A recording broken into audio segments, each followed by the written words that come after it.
Well, good afternoon to you, and we're going to start with this. Legal representatives of the Democratic Alliance are filing papers in the High Court to challenge the rationality of 3 lockdown-related issues.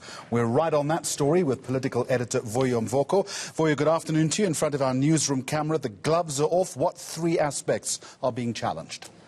The Democratic Alliance, Jeremy, is challenging the regulations as they pertain to exercise, the limitations that they impose on exercise, but also the limitations imposed on e-commerce, as well, of course, as the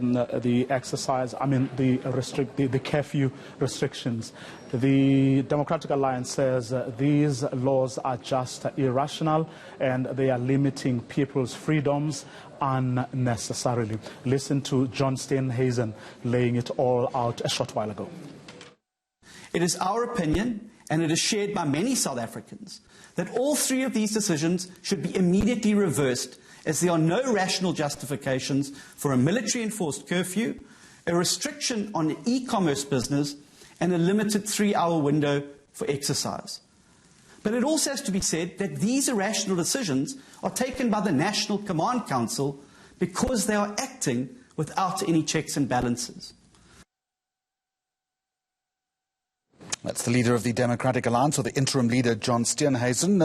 Voyo, so previously, as we approach 50 days of lockdown, we've had a lot of consultation. We've had a lot of attempted consensus building. With this court challenge, and I understand one as well from the Freedom Front Plus, is all of that now out the window?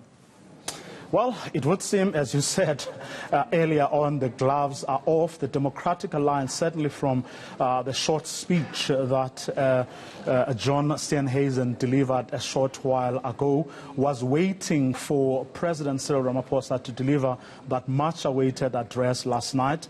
And upon listening to everything that he had to say, they felt that there is no option now.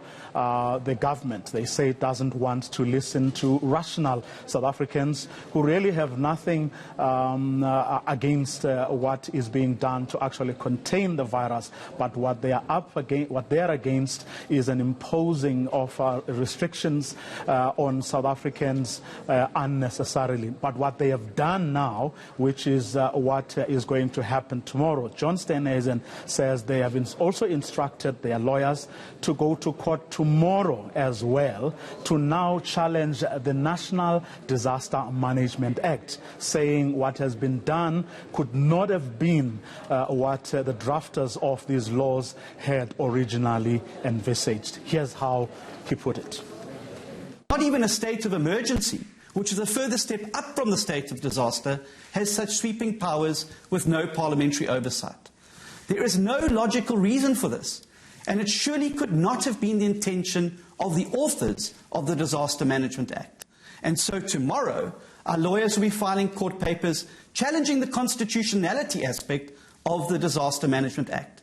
Because unless the Act meets constitutional muster, the decisions taken by the National Command Council under this Act are not valid.